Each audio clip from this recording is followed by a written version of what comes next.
Morning, lovely viewer. I hope you're all well. Well, today we're going to do something.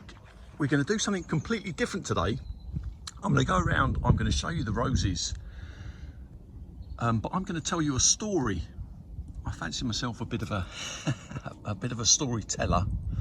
So yeah, I'm gonna tell you a story, but I will label these roses so at least you get to see them and see what roses they are. And you have to remember, I've been away for just over a week, and whilst I've been away, there has been a heat wave, 31 degrees, very hot.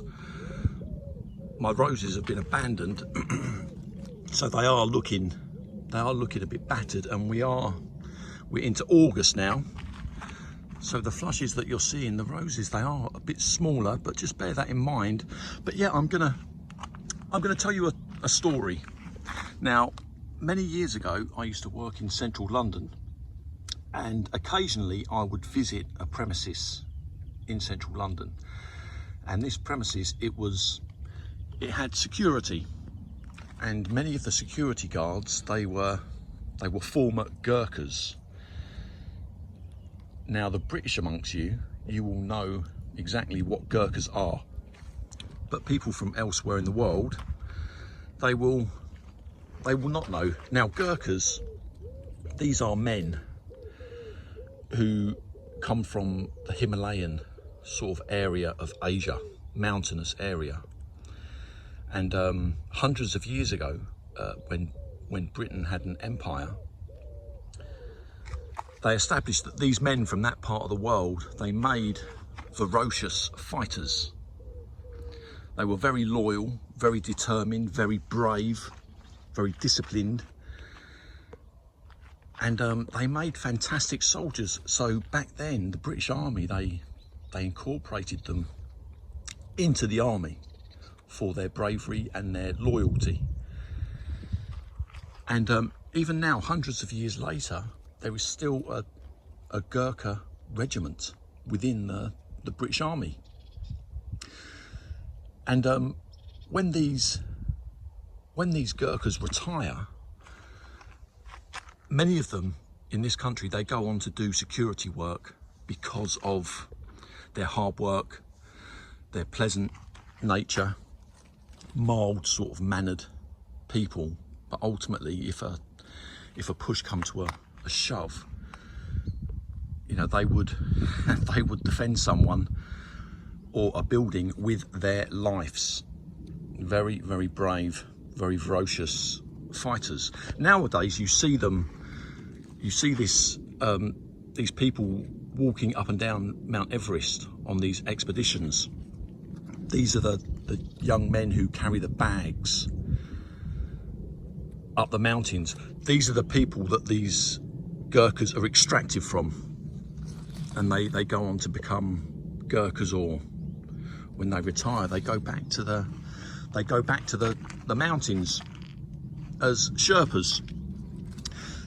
So this building in central London, occasionally I would go there, and they employed, this security company, they employed a few Gurkhas, former Gurkhas. And I would speak to them, but you have to remember, they're not English. You know, they speak like a pidgin sort of English. English is not their first language. But yeah, I would speak to them. And I can remember speaking to one of them one night, and it's basically the subject of this story. I asked him if he ever saw any of his former army friends. You have to bear in mind, this guy, he was 70 years old back then. 70 years old, very, very fit, and still working as a security guard. I asked him if he ever saw any of his former sort of soldier friends. And he said that, yeah, once a year, they would have a big get-together. A hotel would be hired, and it would be like a dinner and dance. All the families would go. And he said there would be hundreds of them there, and they all meet up once a year, and they get to meet there on this annual sort of event. And he said, I see all my friends there except my best friend. And this is what the story's about. Now, when he said it, I could sense there was something there. I could sense a bit of disappointment. So I delicately sort of probed a little bit to find out what the situation was. And he said, yeah, he hadn't seen his best friend for 20 years. He went to school with him, he grew up with him, he joined the army with him, he served his entire army career with him, his best friend. But now he hadn't seen him for 20 years, he just disappeared. He knew that 20 years ago he lived in London, but yeah, he didn't know where he lived, he didn't have a phone number for him, didn't have anything for him, and for the last 20 years he hadn't been going to this this function, this annual function, so he hadn't seen him. And I said, well, have you tried, you know, social media or the internet, you know, typing his name into the internet? And he said, no. He said, no, I won't use internet, I won't use social media. And I said, well, why not? You could probably find him, you know, really quickly. You're 70 years old, you're not getting any younger. Maybe he will never turn up to one of these annual events. And he said, yeah, maybe. He said, but I won't use internet or social media. He said, I won't write letters to companies. I won't do any of this. And basically he explained that it would have been wrong for him to do this. It would have been wrong. He explained that for one reason or another, his friend took himself out from that circle of friends, if you like. And he said that it would be wrong for him to search for him in that manner, i.e. via the internet or social media. And I couldn't persuade him otherwise. You know, I said, what about your friends? Do they know where he is? And he said no. He said that he's just taken himself out for whatever reason, and he doesn't know why. And I said, well, that's sad. I said, has nobody else seen him? Has none of your other friends seen him? And he said, yeah, one friend saw him about 15 years ago in Newport in Wales, which is about 200 or 300 miles from London. He just bumped into him one day in a high street. This is a mutual friend, bumped into him. But this mutual friend did not know him as well as the guy that I'm talking about. So they just had a very short conversation. But this guy, he said, yeah, so this guy, he saw him very briefly in Newport in Wales 15 years ago. He said, that's the only sort of clue I've got. Maybe he lives in Newport, maybe he doesn't. And I tried to persuade him. You know, to perhaps look for him, because I could tell there was something there, that he was upset. And I said, you know, you don't want to give up looking for him. You know, he's your best friend. You don't want to give up. And he said, no. He said, I haven't given up. I haven't given up looking for him. He said, I still try looking for him. And I said, well, if you won't make phone calls, if you won't write letters, if you won't, you know, social media or the internet, I said, how is it you're looking for him? And he said, every month, every 2 months, every 3 months, he said, whenever I've got time, he said, I'll get on the train and I'll go to Newport in Wales. He said, and I'll get that first train and I'll spend the day walking around the town of Newport, looking for him. And I said, well, that is just really strange, because you don't even know that he is living in Newport. He said, yeah, maybe he is, maybe he isn't. He said, but that is what I do. He said, there's some hills around Newport. He said, and I know my friend, he likes to walk in the hills. So sometimes when I go to Newport, I walk around the hills looking for him. And I said, well, look, let me help you. Let me help you find this guy. I said, because you might not want to, use social media or the internet or write to companies. I said, you may not want to do that. I said, but I can do that for you. And he was adamant. He said, no, it's not going to, that would be wrong to do that. And he explained that to me. He didn't want me getting involved in it at all, because it was unacceptable. That's how he looked at it. That's how he looked upon it. He said it would be unacceptable. His friend extracted himself. And he explained to me that if one day he kind of bumped into him in this sort of around the hills of Newport, he said that would be acceptable. That would be acceptable to his friend. That would be acceptable to him. Maybe it is a cultural thing. I don't know. Maybe it's a respect thing. He wanted to respect the fact that, his friend had taken himself out of that circle of friends. Maybe it's a cultural thing. Maybe it's him. Maybe it's his friend. I've got no idea. But he would not let me help him find his best friend, and he wouldn't do any other means. It was just acceptable for him to do that. And there's no happy ending to this story. I wish there was. It's always good when you have a happy ending to these stories. But what fascinates me most about this particular story is the reaction that I get from people whenever. This is a story I've told several times to different people, and it's the reaction that I get from other people. That's what really does fascinate me, because I've told you the story now. I've told all of you, and no doubt all of you have formed an opinion of this former soldier. You probably have a thought process. You've taken some information and you've made an opinion as a result of that. Now, the very first person that I told this story to, I told him the story in exactly the same fashion as what I've told you.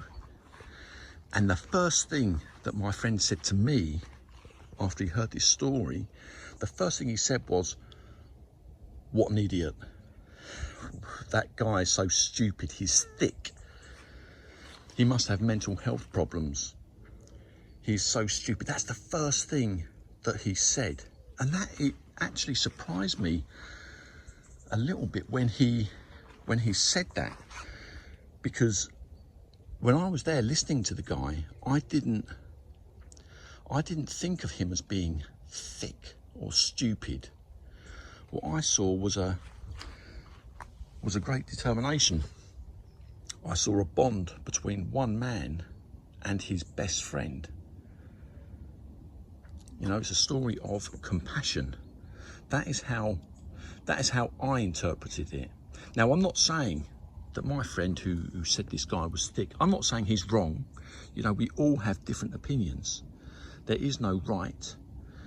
There is no wrong. It's just how he saw it. And maybe many of you see that the exact same way.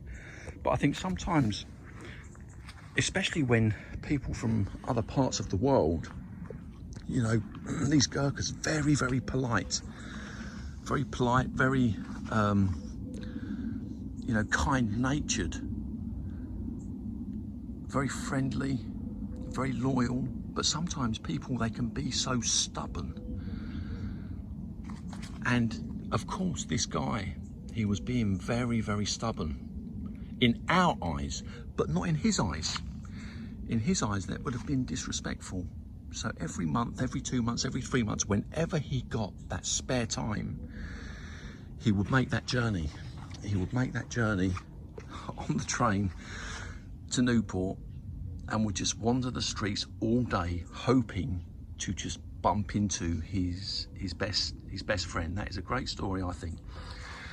Not a happy ending, unfortunately, but it's just a story that shows this guy's determination to do things his way and to bump into his friend. He's been doing this for the last 15 years. The last 15 years, every month, every few months, you know, a good few hundred miles, just walking around the surrounding hills of Newport and the town, the high streets of Newport, the residential areas, just hoping to bump into his friend. And I say that because I just drove, when I went on holiday, I just drove back through Newport, and it reminded me of that. And I thought, you know what, I'm gonna tell a story. It's something I've indicated before that I'd like to do on my channel, just tell stories. And whenever I've suggested it to people, it's never really gone down so well, I don't think. But I thought today I would try it because I think that is it's a fascinating story, and maybe it's a story where we ask ourselves, perhaps, you know, who are we to judge? Now, the guy, the Gurkha, it gets even worse, because the Gurkha that I'm referring to, 2 or 3 years ago, he died of COVID. He was one of the first people to get COVID. And even though he was 70 years old and very, very fit, yeah, he got COVID and he died of COVID. So he never actually saw his best friend again. That was it. It's very sad. You know, like I said, there's no happy ending to it. But I think these extraordinary sort of people from that part of the world, you know, they're very sort of small in nature, but very determined, very tough, very stubborn, but very ferocious fighters if a push come to a shove. And that is, like I say, it may be a cultural thing that he didn't want to get anyone else involved or do things differently, but for whatever reason, you can see the compassion there. I think, but you may have seen things differently. But like I say, we are all different. Yes. Now the garden itself, I mean, look at this soap wall. I don't want to talk too much about the garden today. We've been away for a week, but I mean, look, it's just over a week, and that heat wave that we had, you know, some of the roses, they have taken a bit of a battering, which is a real shame. 31 degrees, 30 degrees. Look at that, Westerland. Yeah, storytelling. I thought I'd give it a go. You know, there's it's something that I've suggested many times. This here, I think, is third flush for summer romance. You can see the flowers are much smaller now. And I'm going to leave you, I think I'm going to leave you over here. Here's Brother Cadfall, which has, surprisingly, it's got some flowers on it, or at least it's got one that looks good, but it's still looking good. His Brother Cadfall, it's, in terms of its size. And you know what, I'm going to leave you with Rosemary Harkness. because there's a flower just there that is looking lovely. Right, lovely viewer, that was something different, I know. I thought it's something I would try, and I hope you have a lovely day.